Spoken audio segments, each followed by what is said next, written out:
You're in the whole 6010. Fantasy Focus. Welcome to Fantasy Focus. Today's podcast is presented by Geico. You can watch us every weekday at 11 a.m. Eastern Time on ESPN's Twitter, Facebook, and YouTube feeds, as well as the ESPN app. And you can download Fantasy Focus wherever you get your podcasts. And with that, we say good Friday morning to you. Who are you? Trent Krim. Okay. The Independent. Good to meet you. Field Yates here, a.k.a. Ted Lasso, here to hang out for the next 60 minutes. Let's go around the horn. Happy Halloween, everybody. Take a look-see right here. I managed to grow a mustache overnight. The most important thing that you can do today during this podcast is believe, my friends. You got to believe. Right. Can you hear people that don't believe in themselves? No. I didn't. Literally can't. Oh, my God. Look at you. That's me. Trent Krim, The Independent. Here to ask all the tough questions. Oh, hello. I am Coach Beard, and the reason is powerless in the expression of love.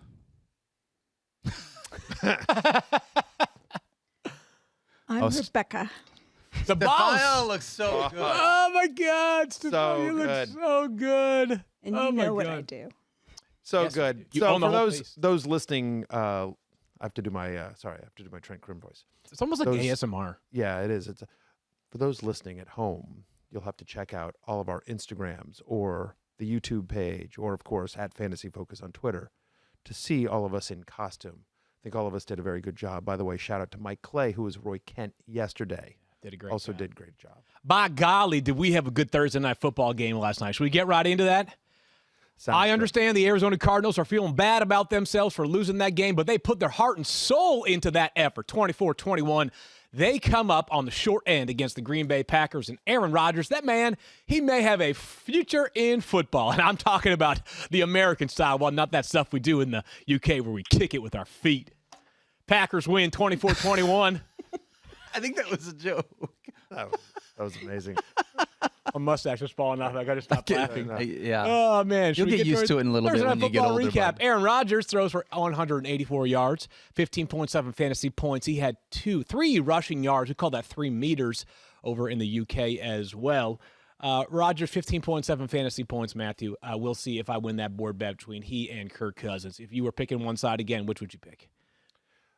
I would still pick Kirk Cousins. 15.7 fantasy points. Credit to Rodgers for looking good and doing the best he could with what he had out there. Didn't have a ton, and then, Bob Tonyan leaves with an injury as well in the middle of the game. They ran the ball effectively, though. That's what's important, and he got to win. People that bet against Rodgers in prime time often lose. Very good point there. And in the Premier League, it is impossible to score 2 goals at once. But it's time for us to go for 2, brought to you by Truly Hard Seltzer. And in life, they say everything comes in 2s. That's really good. I think it might be 3s, but you get the point I'm going for. Aaron Jones and A.J. Dillon are a 2-headed attack for the Green Bay Packers, Matthew. We wondered how Green Bay would account for not the loss of 1 or 2, but 3 wide receivers last night. The answer ended up being Aaron Jones, who was just incredible last night. He had 7 catches, good for 24 fantasy points. Leads 4 catches in 4 straight games. It's his first. He's got 1 game with 4 catches in his first 4 of the season, so they're starting to use him more in the passing game, which is what we thought. Got into the end zone. Actually, I thought he got into the end zone a second time as well, but that was overturned. Ultimately, still really good game for him. What was important, though, is because the rushing split was between him and Dillon. They were basically even. A.J. Dillon gets 16 carries, very similar to what Aaron Jones did, but it was Aaron Jones's passing game usage in this particular game. He got 7 receptions on 11 targets, 51 yards. By the way, for those that did the player prop, he also hit the over. Well done by Aaron Jones.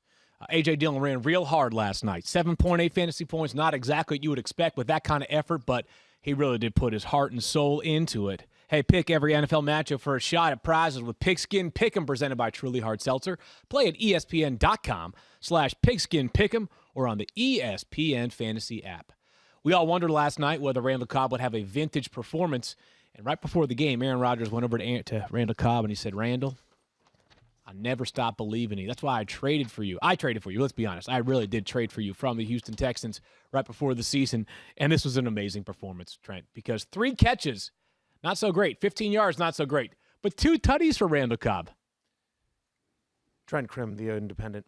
Coach, do you think this is indicative of anything going forward with Randall Cobb, or just one of those situations where there was no one else, a trusted guy that he had in the red zone, but in terms of future fantasy production, once they get Lazard back, once they get MVS back, once they get Devontae Adams back, feels like Randall Cobb, is he a fantasy factor going forward? You know, I think about some of the great one-hit wonders in the history of music, and some of them are famous forever because of that one song they made.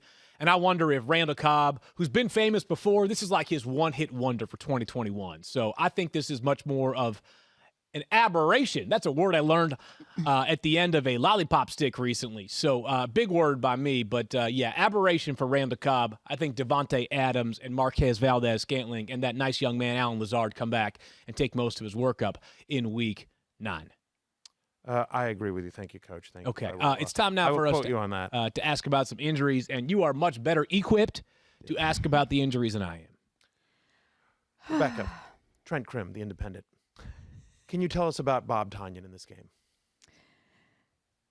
What a disaster.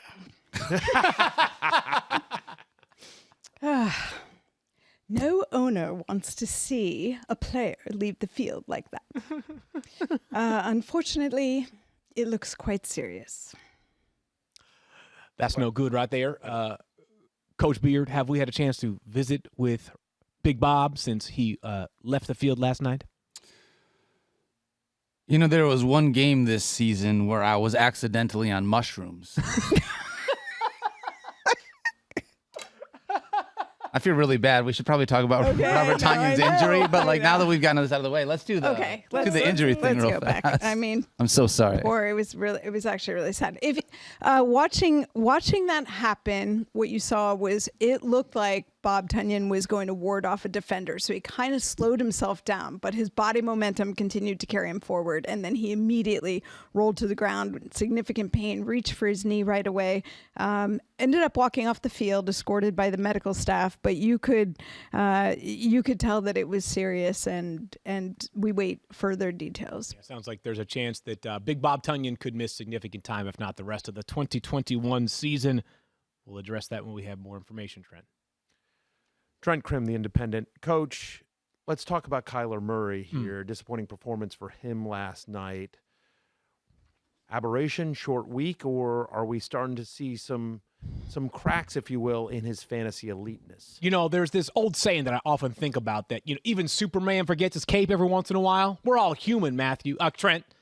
See, I'm so human, I forgot your name right there. That's all right. And I called you a random name, Matthew, for some reason I can't even explain.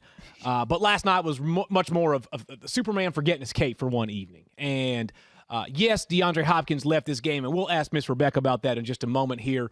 But Kyler Murray did not look himself last night. The Packers consistently generated pressure against him.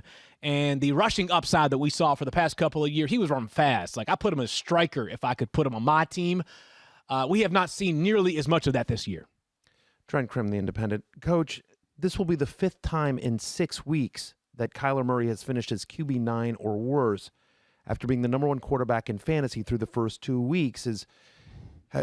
Do we believe he gets back to that elite level, or is he just merely a very good fantasy quarterback, but not a league winner that he was looking like after the first couple of weeks? Either there's a nice man named Mike Tomlin who coaches in the Pittsburgh area for a local football team there, and he said to never say never, but never, as in I will never give up on Kyler Murray as a QB1 this year. I do believe there is unique upside, and while the numbers that you just laid out suggest something different, I'm still very confident that Kyler Murray is a top 6 fantasy quarterback for the rest of the season. Duly noted. Thank you very much. Rebecca, Kyler Murray left this. There was concerns about Kyler Murray's hand after the game. No, pay attention. Oh, well. He left in a walking boot. Oh. So it's not his hand, it's his leg. Yeah, you can never trust the press. All right.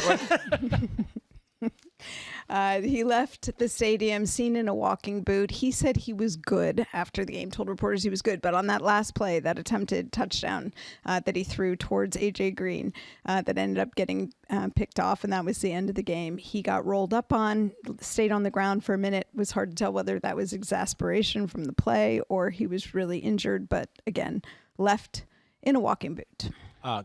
Kyler now dealing with a couple different things. Right. Thursday night game, 10 games to prepare for next week. Yep. Coach, any expectation, concerns that he might miss next week? Doesn't sound like it. Well, we've been really impressed with Colt McCoy and his reps during practice. Trent, we are going to continue with Kyler Murray as our starting quarterback going forward, provided he is fully healthy to play in Week 9. Okay. A couple more items. No from quarterback this game. controversy in Arizona. Not Got it. yet, Making sir. a note Not of that, yet, Coach. sir. Thank you. Not yet, sir.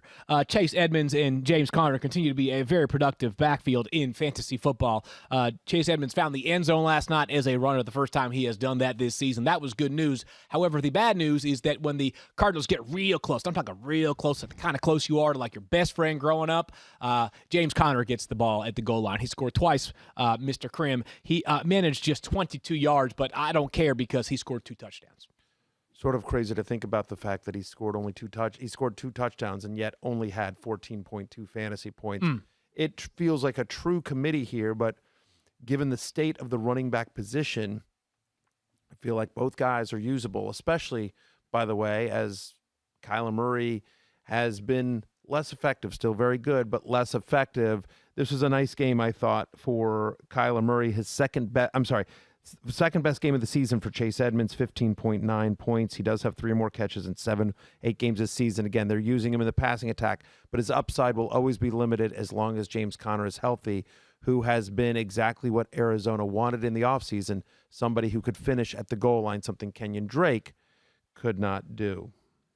One other question, or perhaps you know what, you're the one that asked the questions around here. Sure. If you could press Miss Rebecca on I would. DeAndre DeAndre Hopkins. Thank you. He was a game time decision. Rebecca played, left, came back. What do we know about DeAndre Hopkins? He's a competitor, and he wants to be out there, regardless. I have to break character here for a minute because there's too much to say. We talked yesterday about DeAndre Hopkins and said, the best of DeAndre Hopkins is that he wants to play in every game. The worst of that is that he will push himself to play even when he's not 100%, and that both of those things showed up last night. So DeAndre Hopkins came in questionable, game time decision, did play, had a beautiful 58-yard catch, which appeared that it was going to be go for a touchdown, but got called back because of a penalty. But what he demonstrated on that play was why he's such an elite receiver, because he changed his speed. He slowed down deliberately to fool the defender, then blew by him to make the play. Unfortunately, that's exactly the kind of thing that will stress your hamstring. And immediately it affected him. And we didn't see him with about 8 minutes left in the first quarter. He then disappeared until there was about 8 minutes left in the third quarter. He was out of the game for half an hour. And the Cardinals didn't want him to come back in. Cliff Kingsbury afterward disappointed that DeAndre Hopkins put himself back in the game because of the risk that he presented to himself for a longer-term injury, and that's what they're concerned about. He had only one more catch after that, so really just the one big play and then aggravated the hamstring. The fact that he was out there and could do what he did suggests the injury is not particularly serious, but I think this is the caution when DeAndre Hopkins comes into the game more hurt than you expect. Unfortunately, it just didn't work out great for fantasy purposes. Right. Thank you. Trent Krim, the independent coach. You mentioned This is now the 4th game that DeAndre Hopkins has been wide receiver 30 or worse. He hasn't been a top 10 wide receiver since week 1. The Cardinals seem to have a lot of weapons, whether it's the 2 running backs, whether it's A.J. Green, whether it's Rondell Moore, who got a lot of touches last night, whether it's Christian Kirk. Is DeAndre Hopkins somebody you should try to sell based on name value, because the production based on everyone else around him isn't there? DeAndre Hopkins has meant a lot to our locker room for a long time. And by long time, I mean since the moment that we traded for him. And that being said, Mr. Krim, it's worth noting that in life, you are ultimately trying to maximize your value. And by that, I mean being smart with your trade decisions. And while it may be difficult right now given his health situation, yes, sir, I would be looking to trade DeAndre Hopkins because, as you noted, he has not been the dominant force that he has been in previous seasons. He has also been extremely touchdown dependent up until this point, as he has 7 receiving touchdowns. That includes last night's game in which he barely played, and that is more receiving touchdowns than he had last season. So, yes, I believe that is a good idea. Christian Kirk has 8.6 fantasy points, 4 catches on 6 targets for 46 yards. AJ Green, 5 catches on 8 targets for 50 yards. Zach Ertz now also in the mix, 4 catches, 4 targets, 42 yards. Felt like he could have gotten into the end zone. Unfortunately, did not. But feels like to me, from this reporter's point of view, that if you're going to start a Cardinals pass catcher, you just start them and you hope for the big games. But it's going to be this because they have so many mouths to feed. It's a tough game, short week. Packers played good defense. There's no question about that. But to me, it is you're either starting them every week or you're not. To put it in your vernacular, coach, you either always hit on 7. You either always hit on 16 or you stay on 16. I don't think you try to figure out which is going to be a Christian Kirk game or an AJ Green game. You just either got to start them or not every week. That's an excellent point you make right there. And anything else you'd like to ask about this game, Mr. Krim, before we move on? No, the readers of The Independent are good with this game. It was a little snoozy. Good to know. We will get to the injuries in just one moment. And, Rebecca, you may need some sustenance. I left you a box of cookies and biscuits right there on your desk. Customary tradition for us here on the 06010. I suggest that you go ahead and start eating those right now because you're about to be a very busy man, a very busy woman. That was Excuse me? Sorry, my apologies. Trent, yes. Yeah. Trent Krim, The Independent. I heard. Do you rent or own your home? Yes. Okay. Would you like to tell me about it? Yes, sure I do. And I tell you, it can be hard work. But you know it's easy. Bundling policies with Geico. Geico makes it easy to bundle your homeowners or renters insurance along with your auto policy. It's a good thing, too, because you already have so much to do around your home. Go to geico.com, get a quote, and see how much you could save. It's Geico easy. Visit geico.com today. That's geico.com.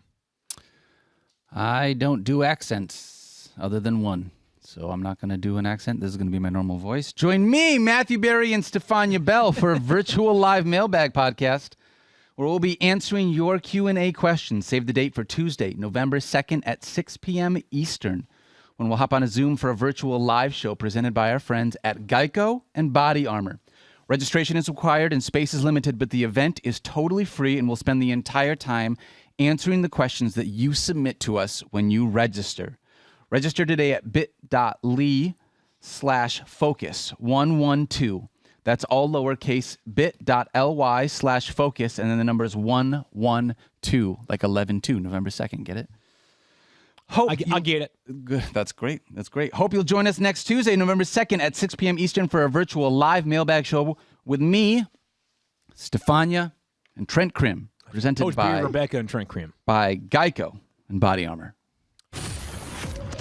All right, Rebecca.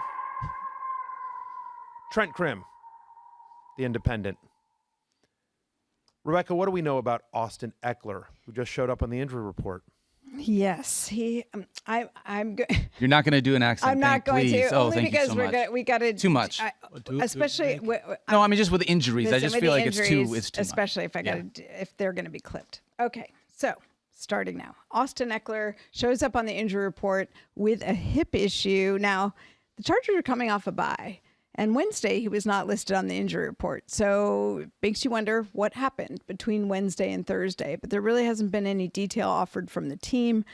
So Friday becomes a big deal. There's zero information, but he did not practice at all. Trent At least Krim, on The your Independent.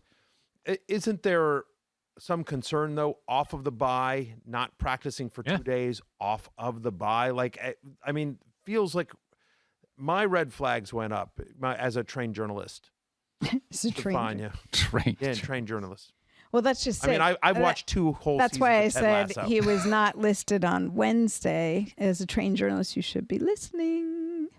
Yeah, no, I was. I know. You said he So wasn't. it's not 2 days of non-practicing; it's 1. Yeah. Well, but he didn't. I mean, there was a day of rest. If like there was no, I looked at the what the Chargers put out yesterday. I actually retweeted it, and it said basically he just said injury, hip, and then Wednesday there was blank, and then Thursday did not practice. Right. There was no designation for Wednesday, so Right.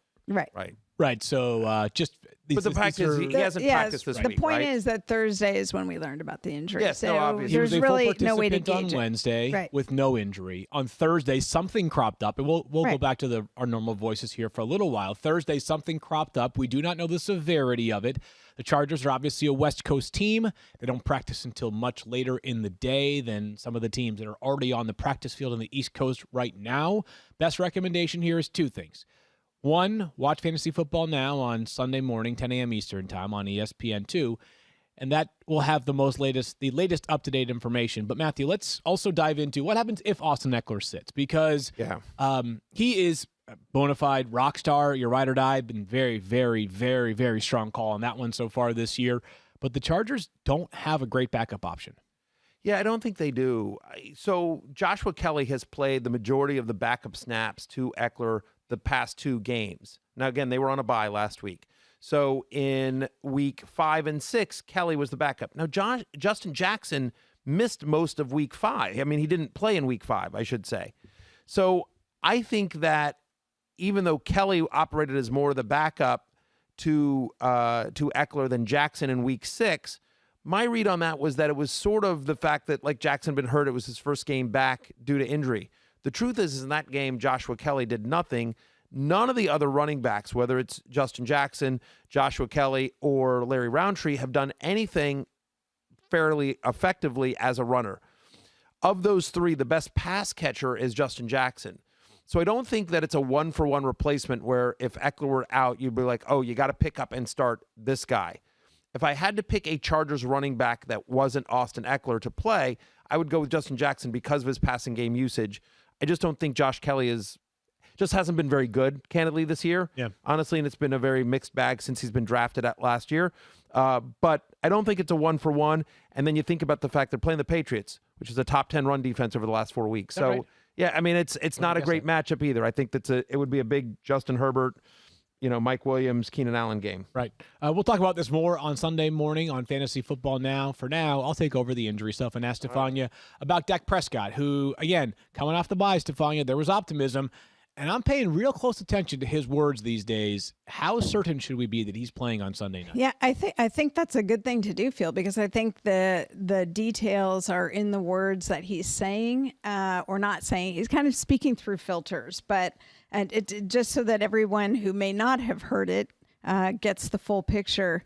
Basically, Dak has been listed as a limited participant in practice since he's been back. And as of Monday, everybody was really encouraged. Dak as well. And I think that Dak is making very good progress. And according to him, this is what he said. He went all out in practice earlier this week, not 75% because he needed to feel the full go. And he said, I did that. And he wants to play, but the team may hold him out. Dak even saying the decision is, quote, not fully up to him.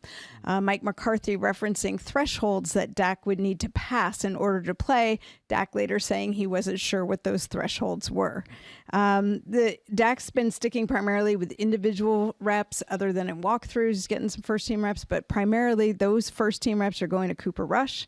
And then just the comments from Dak about saying he understands, given that it's the same leg he had the ankle injury, need to be cautious, long season. If it were the playoffs, he'd definitely be playing. I mean, everything you're hearing is sort of the apology leading up to potentially him not playing. So no official decision, but this feels to me like a situation where everybody wants to be extremely cautious because nobody wants to be doing the Monday morning quarterback thing of looking back and saying, well, gosh, what if we had just waited another week? Yeah, no question about it. This is about the big picture here. Remember, he was literally helped off by a teammate. Zeke Elliott carried him off the field. That injury took place on the final play of overtime against the Patriots on the CeeDee Lamb walk-off touchdown. So we'll keep an eye on this one. I want to mention a couple of names, though, Matthew, for pivots, right? Yeah. And we Kirk early in Cousins the game most said, obvious one. and this is why when we said get Kirk Cousins on your roster on Monday, you should be doing that. And he eventually got, I think, scooped up in enough leagues where he's not quite as available, but still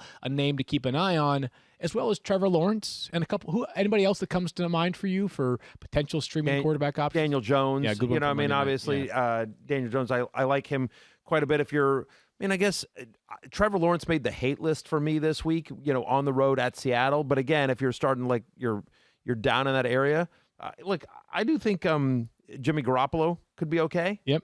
As well. Like again, you're sort of, it's a little dicey. But my favorite streamers this week would be Cousins and Daniel Jones if they're available. Cousins still available in 40% of ESPN leagues. And Jones in about 55% of leagues for what it's worth. And sometimes Vegas knows stuff that we just don't know. The line has moved dramatically in this game. The Cowboys were once 2.5-point favorites.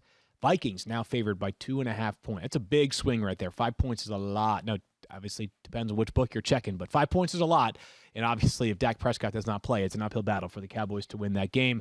Stephania, let's go to Cleveland, where Baker Mayfield was out the last time these two teams played. This team played, I should say. What's it looking like for both he By the and way, Nick Chubb? Just to before we move on to Nick Chubb, Okay. because it literally popped up on my Twitter handle, and then it's been deleted, so never mind. Okay. Never mind. But it was a Cowboys reporter. I won't call them out because but it was a Cowboys reporter that covers the team day to day that was echoing in essence Stephania's thoughts, which is that, listen, the team wants to take a big picture, long season approach. The other thing you have to think is if you're Dallas and you're sitting there looking at the NFC East, Giants are a disaster. Philadelphia seems like they're lost, and my Washington football team also a disaster. Feel like you never want to, quote, take a game off, but Totally. Given how well Dallas has played this year, what their record is, what the rest of the division is, and the long-term health of their franchise, feels like being prudent is the right way to go here. Also, there's only one bye available now. It's hard enough to get that bye, even if Dak plays every game this season. Right. So we'll see more information coming on this one, of course, on Sunday morning on Fantasy Football Now. So back to Stephania now. Let's round out where we were on the Cleveland Browns injuries. What can you tell us on all of those? Anything else pertinent to that situation? Yeah, Baker Mayfield and Nick Chubb both remain limited in practice, and I think there's encouraging signs for both of them. Baker Mayfield has said all along that if he felt like he could help the team and he could be at 100%, he would be the starter, and I think it's sort of trending that way. Nick Chubb, I think, has a really good chance to play. Kevin Stefanski, even a few weeks ago, sort of targeted the October 31st date as the date that Nick Chubb could likely return. A lot of people are wondering, what about Nick Chubb relative to Dearness Johnson? Because he obviously had such a good game in Thursday night when he played when both Chubb and Hunt were out. And obviously Hunt on IR, still going to be out for several weeks. I think he still has a role because one of the things the Browns have clearly learned is that the toll has been taken on their running backs. And when you have someone like Chubb coming off a calf injury, the last thing you want to do is overload him. So I suspect that he will be active. It appears that way at this point, but I don't think he's going to be responsible for the entire workload. Dearness Johnson will still be involved. Okay, so potentially some Dearness Johnson here, Matthew. I think that if Nick Chubb plays, the mindset's going to be pretty obvious. Nick Chubb plays, you probably have to play him. I would agree. But if we get consistent information with what Stephania just said, which is that, hey, he is playing, but we're not sure we can turn to him at 100%, Dearness Johnson could be a deeper league flex consideration. I look, this did not happen last year. Last year when when there was time missed, Nick Chubb was the guy. Mm-hmm. Dearness Johnson came in, had that one good game last year, and then Kareem Hunt got hurt, and then it was all Nick Chubb, right? But I believe that, again, longer season. This is a team that has obviously playoff aspirations and postseason aspirations. I believe Dearness Johnson played so well last week, and it's going to be a while before we see Kareem Hunt back, as Stephania has noted. My expectation here is that they need Dearness Johnson to take some of the load off, especially with Baker Mayfield less than 100%. Their passing game is inconsistent, to be kind. So I do think Dearness Johnson absolutely needs to be rostered, especially if you have Nick Chubb or Kareem Hunt. But beyond that, I think he's a viable deeper league flex consideration. You wish it was a better matchup. They're playing the Steelers. That's always a hard-fought battle between those two teams. This week will be no exception. But Dearness Johnson, to me, has played well enough, and given what that offense is like, that they're going to need to use him. I think he has a close to Kareem Hunt role as long as Kareem Hunt is out. Big opportunity for Dearness Johnson. It's just a great story. This is what the It NFL is all about. A guy who was playing in the AAF who I don't know that he gets his NFL shot if he does not star in the AAF like he did, even if that was a short-lived league. He had like some real life job too. Was it like some like he was like it's pretty awesome. I forget what it was. Cool Like, story. but, He was I mean, named like, I don't usually care so much about those AFC Player of the Week and FedEx Player, like whatever. They're made for fans. right. But pretty cool to see Dearness Johnson win FedEx Air and Ground Player of the Week. Like, I don't know, man. Yeah, that probably great means story. a lot to him. Like, I'm sure Derrick Henry's won 19 of those, and it's kind of like cool, right? Right. For He walks in, throws them on the shelf, Right, it's whatever. like, right. another one, right? Yeah, another one. Hands them out like trick or treat candy to the kids. But yeah, for Dearness Johnson, who Pretty cool was moment. undrafted out of college, had a real job. Yeah. You know, got into the AAF, managed to star in the AAF. Orlando Apollos for life, baby. go. Anyway, good for Dearness Johnson. Yep, let's keep We're things rooting for moving here. him. We got a bunch of injuries to cover, Stephania. Let's go to Jerry Jeudy, who the good news is he looks to be headed back to the field this weekend. He does, coming off this high ankle sprain on IR. I think the takeaways for me, you always are a little nervous when somebody's coming back from this injury, and their productivity does typically drop in the first game back. That being said, they've been pretty conservative with Jeudy, and yet he is still looking in practice really good, moving very well on that ankle. So I think this is always a case where they monitor them in the first game back, because as a receiver, the way you have to stop and pivot, rotate, twist on that ankle, those are going to be the things that stress it. But as of right now, everyone in Denver very encouraged by how Jerry Jeudy looks. Okay, that is good news right there. He's such a talented player. We saw the breakout in week one. It was stunted by, of course, that injury against the New York Giants. Matthew, I'm cranking him right back up. Like, I remember right when the injury took place that I was concerned that, like, it's a route runner ankle injury. I wonder if the first week back I'll trust him. Maybe, and I really shouldn't do this. I should always defer to Stephania's instincts here, not my own. It's been so long. It's been 8 weeks, right? Part of me is like, he's been practicing for 2 full weeks. This wasn't like return to practice Wednesday and play Sunday. I'm confidently starting him, and also because the matchup is just so good. It's a great matchup against Washington. They're going to throw. They're going to throw all over them. And so, to the extent that you were starting Jeudy before, like in week one, like, yes, I would agree as well. You and I both have him as a top 30 play this week. I'm at 26. You have him at 24. We both have him right there as a mid-tier wide receiver 3 with upside. We joke about wide receiver 3s with upside, but Jerry Jeudy is literally the definition of that this week. A wide receiver heading in the wrong direction, Stephania, is Antonio Brown, who's been spotted on crutches. This one sounds like it could be a while. Yeah, I mean, it's strange, right? Because we didn't hear anything initially that there was any problem, but then you see him on crutches, non-weight bearing. It certainly doesn't sound like someone who's going to play this week. The fact that he hasn't practiced at all. I mean, I'm planning on Antonio Brown being out. Wouldn't surprise me if he goes to IR as well. The Bucs have a bye week next week, so maybe they can get away with not putting him on IR, but something to keep an eye on today or tomorrow. Matthew, you and I talked about this. It seems more serious. Initially, when it cropped up, we were like, but Yeah. now it is seeming more and more serious. So we'll see. But you're not having this week or next week. No Antonio Brown. Mike Evans probably going to get shadowed by Marshawn Lattimore. This feels like a Godwin week. 1,000%. He made the love list for that exact reason as well. He actually leads the team in red zone targets. I mean, I think he has more than any other 2 players combined. He's one of the NFL leaders in, I believe he's top 3 in the NFL in terms of red zone targets as well. So, yeah, I think this is a big Chris Godwin week. But by the way, I think Buccaneers getting Rob Gronkowski back as well, which would be helpful as well. They are expected to have Gronk back, which is good news, obviously, for not just the Bucs, but for those of us that have been trying to figure out a way to get by with like 4 available tight ends over the past couple of weeks. As always, tight ends a very limited spot here in fantasy football. Let's go back to Stephania for a couple of Giants updates. And this one's tricky because they play on Monday night. What's the early read, though, on basically every skill guy they have? Yeah, I'm taking a lot from what Jordan Ronan is seeing in practice, because that's really all we have to go by. So I have to look at my notes because there's so many players that I can't keep track.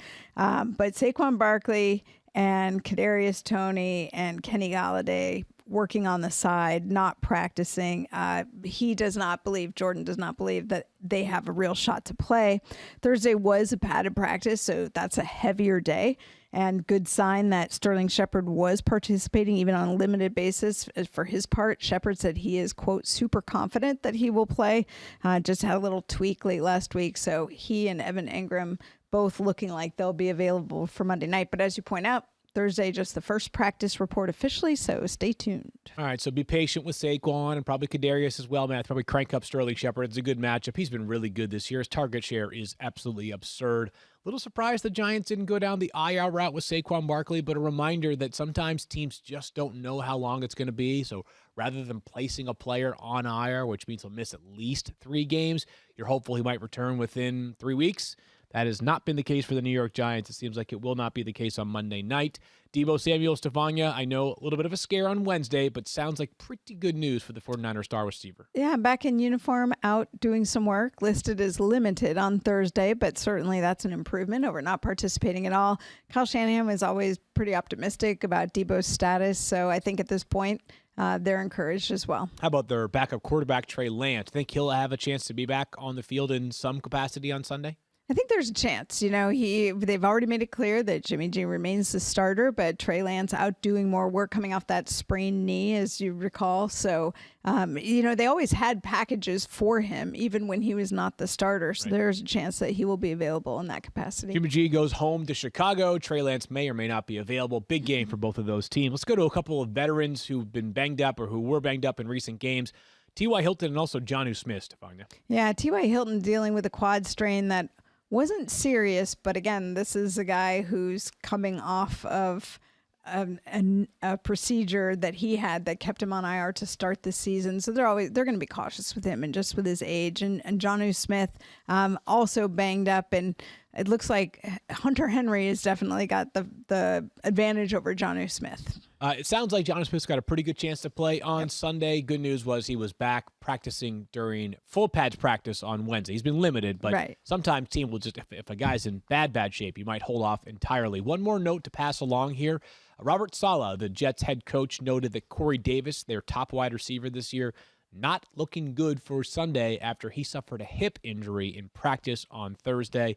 The Jets are very thin at wide receiver. It appears they will get that much thinner. And by the way, Mike White will start at quarterback for the Jets this week. So no Joe Flacco. It will be Mike White. But, maybe, again, if you're desperate, Jamison Crowder, again, backup quarterback, slot wide receiver, a lot of targets to go around, obviously, because to your point, no Corey Davis. Last thing here, just this popped up real quickly, just to reiterate again what Stephania said, because I think this is a massive story along with Austin Ekeler. But Michael Gelkin, who covers the Cowboys for the Dallas Morning News, friend of ours, does a great job. Anyway, he tweeted this just a couple minutes ago. Cowboys quarterback Dak Prescott calf was sore today after ramping up intensity in Thursday's practice, Coach Mike McCarthy said. On decision ahead about Sunday status, quote, this is from McCarthy now, it's more than just one game. We're obviously in our 7th game, so there's a ton of football left to play. So really sounds like the reading between the league, wall, right? Yeah. He doesn't been setting this up for a couple days. It doesn't sound like Completely he's going to play. In terms of the pass catchers field, just real quickly, let's spin this forward for a second. Yeah. I think you still have to start CeeDee Lamb. And I think Dalton and Schultz you're still as starting, well. and Dalton Schultz just given the tight end position. Yeah. You're obviously starting Ezekiel Elliott.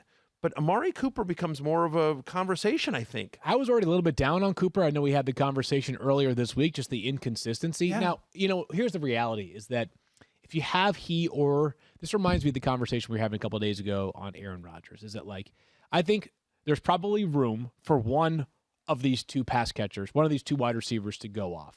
I think CeeDee Lamb has a better chance of going off. So I don't know that if I had both of those players on my roster, which I know is not super common, but if I did, I would be choosing just one or the other and definitely choosing CeeDee Lamb. I think I probably still have to start them because I think one of them is bound to have a good enough fantasy day.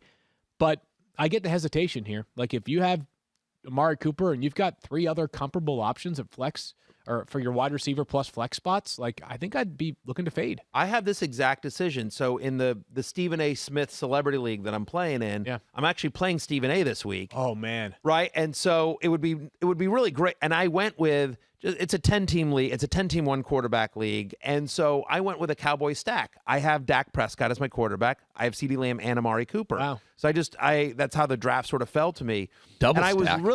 I was really looking forward to beating Stephen A. with the Cowboys. Right? I mean, just if you followed Stephen A. on air, He loves seeing the Cowboys lose. Yes, exactly. So it would just be fun to beat Stephen A. in fantasy football and using the Cowboys to do so. That said, I do have Kirk Cousins. I picked up Kirk Cousins in that game. I'm sorry, in that league. So I have that. I also have Mike Williams on that team. I have Mike Williams, and so I'm going to start Mike Williams over Amari Cooper.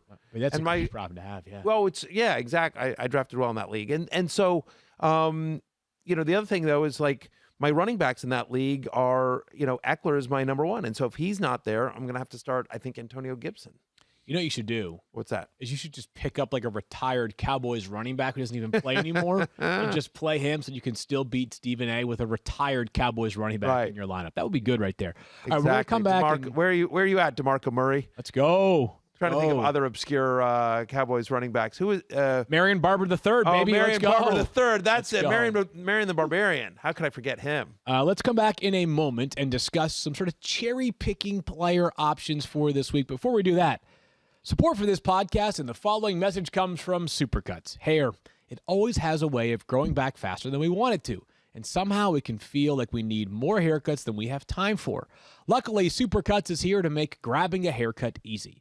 Supercuts is here for you if you're someone who needs a haircut but doesn't think they have time for a haircut. No more scouring the web for salons with availability. You can use the Supercuts app to find the location nearest to you and check in or just walk in. Another bonus, the salon shows estimated wait time so you know exactly what you're in for. As for the cut itself, it's always a super solid, thanks to Supercuts' highly trained stylist. Get in, get out, and get on to that thing that you needed a haircut for. Whether you've got a first date or a vacation coming up or you just want to look good, Supercuts makes getting a haircut effortless. It's not just any haircut, it's Supercuts. Check in now on the Supercuts app or on supercuts.com.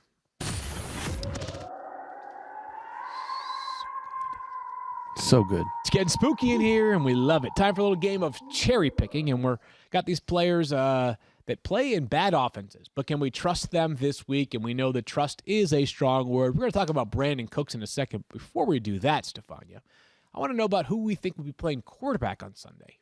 Yes, it will be Davis Mills. Officially, Adam Schefter reporting that Davis Mills is going to start. Tyrod Taylor has been working back into practice, and David Culley had said that they would ease him back in. He's been on injured reserve with a hamstring injury, of course, and I think easing back in is exactly the plan. And that's why, even though it's just been a couple of days, he's been around practice, so not quite ready to start yet. Hey, sounds like it'll be another week of Davis Mills under center for Houston. And Matthew, here's the good news.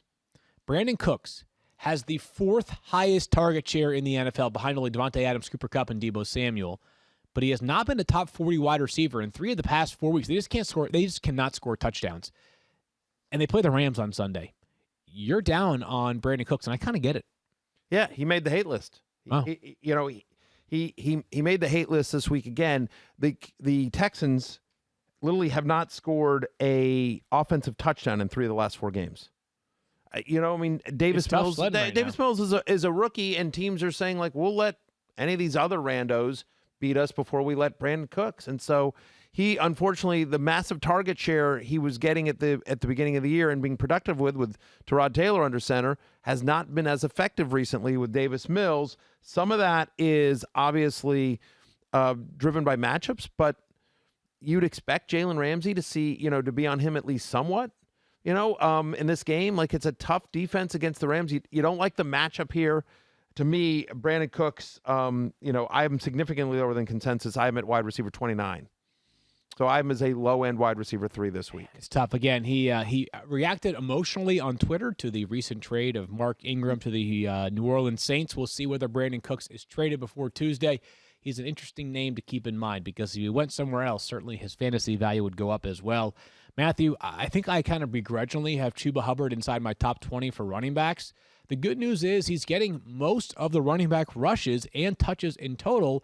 The bad news is he's not doing much with those. His yards per carry has gone down over each of the past 5 weeks, all the way down to 2.3 yards per carry last week. Are you more confident? Confidence is a strong word. Not as strong a word as trust, but it's a strong word. Look, I'm still as a top 20 play. Like, I like the workload, right? I mean, he's had 3 straight weeks of over 80% of the Panthers running back touches. Now, that offense as a whole has been struggling. There's no question about that. But, you like the matchup with the Falcons, right? Who are top 9 in the NFL in terms of most yards per carry before contact to running backs. Like they're just not getting to the running back defensively. And so I do think you can run on Atlanta. It was saw Myles Gaskin have a good game against them, of all people. I mean, right? So again, do I trust him? Am I confident? I wouldn't say those things, but given the state of the running back position these days, I have him as a borderline top 20 play. One more here for running backs before we get to our captain sub of the week is Myles Gaskin. You just mentioned Matthew, who had a good game against Atlanta. He's been a little bit better of late. Malcolm Brown's been placed on IR. They played the Bills on Sunday. The last time they played, they got absolutely smoked. It was 35-0. That was still Jacoby Brissett under center. Perhaps this is me just trying to will it into existence, but I'm starting to grow a little more confident in Myles Gaskin. Not a ton, but a little bit more. He's their best pass-catching running back, and they are the pass-heaviest team in the NFL. We expect them to have to pass against the Buffalo Bills. Correct, and yeah. so you sit there and you look around like, again, we'll see if Devontae Parker plays in this game, but we don't expect Will Fuller to play in this one. So it's Jalen Waddle, it's Mike Gesicki, and it's Myles Gaskin for the pass-heaviest team in the NFL. So, yeah, listen, there's certainly risk involved. No Malcolm Brown there means Gaskin gets some more run. They are using Savon Ahmed some, but I have Gaskin as a high-end flex play this week. I just wanted to ask a football question, understanding that Brian Flores said that it looks like Tua will be their starting quarterback barring injury. Obviously, there's been Deshaun Watson speculation, blah, blah, blah, blah, blah.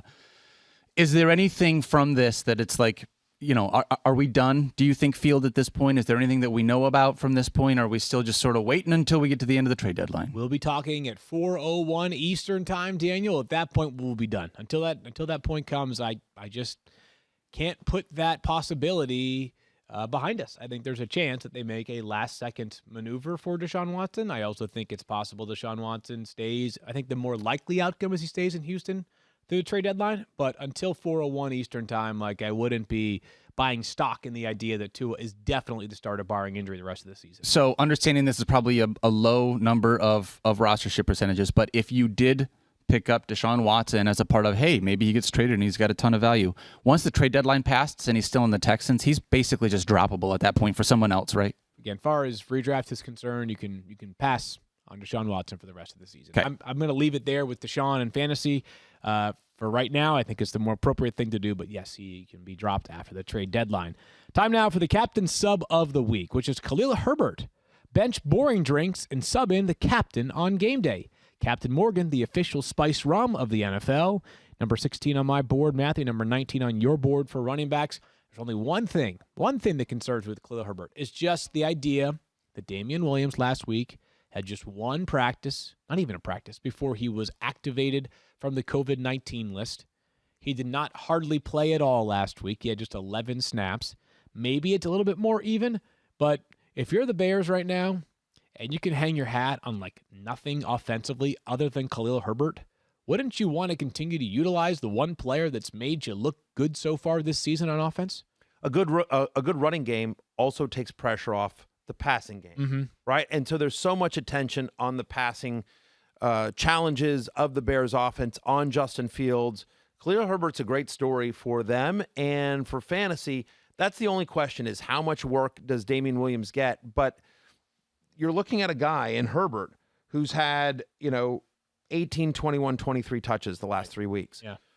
Even in the game in which Damian Williams, the first game post David Montgomery, Herbert got an even carry, the same amount of work basically that Williams did. Williams got a little bit more passing game work and he scored the touchdown in that game, but it's not like Herbert was only getting 5 carries and it was a true committee. So the worst case scenario is that Herbert's in a committee with Damian Williams, but based on what we saw last week and what Herbert has done over the last 3 weeks, my expectation here is that it's 65-70 to 35-30 for Williams. Right. I would not start Damian Williams this week. I do think Khalil Herbert is a viable top 20 play this week.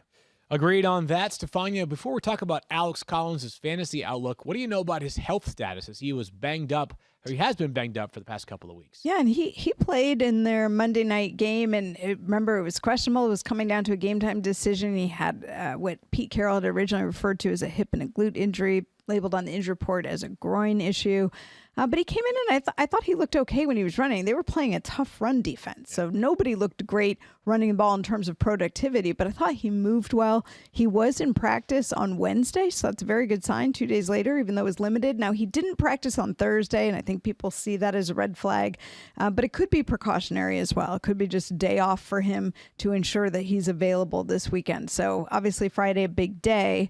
I'm not as alarmed by his absence Thursday because we didn't have any context around it to suggest that he went south. All right, well, if something changes and he looks less likely to play, we'll, of course, have that on fantasy football now. A couple of other – by the way, Matthew, you and I both have him as like a reasonable flex play. I think the upside for Alex Collins is all that work. The problem right now is that, A, all the rushing has come at the cost of his good pass-catching ability, and B, they're not moving the football right now. Now, it's Jacksonville, so they certainly could. Right. It could be a fix-me game come Sunday afternoon against the Jaguars, and definitely a must-win for Seattle. But hard to have them ranked decidedly higher than that with so little opportunities for them to pound it into the end zone. They've just been bad offensively. Understand, they've played the Steelers, and they've played the Steelers and the – why am I blanking on who they just lost to? Saints. Thank you. Right. They lost the Steelers and the Saints. Memorizer. No, yeah, exactly. I without my notes. And so anyway, like, Jacksonville is a decidedly better matchup than either of those two games. But, if you're Jacksonville, aren't you sort of saying, like, we'll take our chances with Geno. We're going to load the box. And Probably. The other thing is it's second game back for Rashad Penny. How much work does he get? DJ Dallas, Travis Homer. One of the pro Alex Collins arguments is he's going to get a massive workload. Right. And I still, again, if I'm starting a Seahawks running back, that's the guy, and I don't think it's particularly close. But do I think Rashad Penny, do I think the other running backs could combine for 10 touches in this game? Sure. Yeah. And so then you're hoping Collins gets in the end zone. He is a high upside flex or a low end RB2 this week, but he's not without risk. Let's talk about Marvin Jones here for a second. Matthew, you've got him inside your top 25 for wide receivers. Another good matchup here. I think the thing with Marv is, like, I don't know that the outlook has changed that much week to week, right? Like, he's had plenty of work. The opportunities have been okay for the most part. The matchups have been okay for the most part. You concerned at all about Marvin Jones, or you sort of feel like he's kind of just status quo, like he's your flex. He sits right there every single week when he's playing. Started hot, fell off, but I'm sort of feeling like I always like rookie quarterbacks coming out of a bye, right? The theory here being that in essence, they've got a week now to sort of like, okay, they've had some experience in the NFL. They've sort of, the speed of the game has caught up to them a little bit. And so try to get back to basics. I always feel like rookie quarterbacks, this is anecdotal, but I just feel like rookie quarterbacks tend to be a little bit better after their bye week. And certainly as the season goes along, more, we saw Trevor Lawrence playing better prior to the bye. The last couple games before the bye, he was improving. Now, Lawrence made the hate list for me this week just because, first off, because I have to pick a quarterback. Like, it's so hard to pick quarterbacks on the hate list. I do. I'm just being honest, Yeah, right? no, I agree. But anyway, so Lawrence made the hate list just because a rookie quarterback playing at Seattle. That's a tough place to play, probably the toughest place to play in the NFL, and in a must-win game for the Seahawks. Having said that, though, like when you're under pressure like that, you're looking for that veteran guy. There's, obviously I get the upside of Laviska Shenault, but veteran guy in Marvin Jones off of the bye week should be a lot fresher. My expectation here is that Lawrence will be looking for Jones early and often. I think he's a viable wide receiver 3 this week. Let's get to a few examples of love-hate, which is now available, of course, on ESPN Plus. That's correct, right? It's up? Yeah. For some reason I missed it yesterday. My bad. Let's get to some love-hates for this week. Matthew and Darrell Henderson locked into your lineups this week. He's been awesome, and they play a Houston team that right now is at a crossroads. They cannot do much defensively or offensively. They're a little friskier on defense, but still a great matchup here for Henderson. Yeah, I know. I mean, I just put him on there just because I know there were some people that like, oh, well, he had a great matchup last week against the Lions and didn't do anything. But look, the volume's been there, right? He's had at least 18 touches in 4 straight games. Last week was his first game ever with lower than 15 fantasy points per game. He's also, over that stretch over the last 4 games, he's getting at least 4 targets a game, so they're looking for him in the passing attack. And by the way, only one team in the NFL allows more rushing yards per game to opposing running backs than the Houston Texans. They also give up 5.2 yards per carry here. I think Darrell Henderson has a big game here and is a very viable RB1. Let's get to the hate this week amongst running backs, Matthew. And this one kind of surprised me, but I get it given the matchup. Leonard Fournette.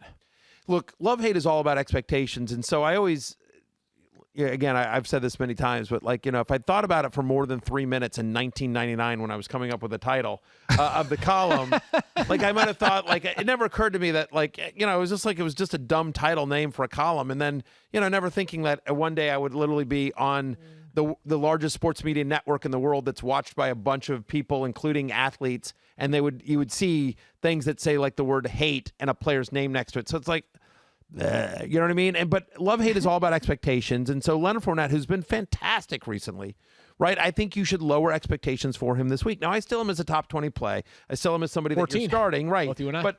But the expectation here is that I think he struggles. I think he does not have nearly the success he's had recently against the Saints defense that allows 2.8 yards per carry to opposing running backs. That's the lowest in the NFL.